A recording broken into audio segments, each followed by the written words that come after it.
Il faut arrêter de croire que l'on a un don pour les chevaux. C'est pas une histoire de talent mais de dévouement. Ce qui compte, ce n'est pas de savoir à quel point tu es doué pour monter, mais combien de temps tu es prêt à donner pour arriver au résultat escompté. Parce que la clé du succès, ce n'est pas de compter toutes ces heures passées, c'est des heures à cheval mais aussi à pied à observer.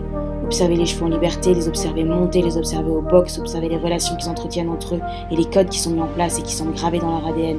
Parce qu'une fois que ces codes-là, ils seront acquis pour toi, tout semblera bien plus facile. Et puis, c'est nous qui avons choisi de les faire entrer dans notre vie, pas l'inverse. Alors le minimum que l'on puisse faire, c'est peut-être de parler leur langage. L'équitation, c'est beau, parce que tout seul, on n'est pas grand-chose, mais qu'à deux, rien ne semble faisable. Il faut arrêter de chercher la gloire quand on monte à cheval. Il faut chercher ce moment de grâce, ce moment éphémère où tout semble facile et où tu te sens invincible. Et ce n'est pas quand tu sautes une gaule avec ton cheval qui, malgré ton abord foireux, est passé de l'autre côté. Ces moments de grâce, c'est rien, c'est insignifiant quand on regarde d'un point de vue extérieur, mais pour toi qui le vis, c'est énorme. Ça peut être cette épaule en dedans où d'un coup ton cheval bouge si bien que tu n'as pas envie que le mouvement se termine.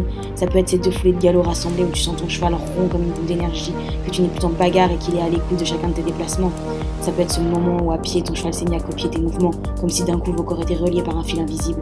Ça peut être cette détente avant ton tour où toi et ton cheval êtes dans une bulle et que chacun de tes sauts semble d'une facilité déconcertante et où tu as la sensation que rien ne pourra jamais vous arriver. C'est ces moments-là qui sont importants, c'est eux qu'il faut essayer de retrouver à chaque instant passé à côté d'un cheval. Parce qu'après, il te restera quoi? Faut arrêter de croire qu'il faut avoir un don pour arriver à quelque chose de magique avec les chevaux. Et c'est ça qui est beau.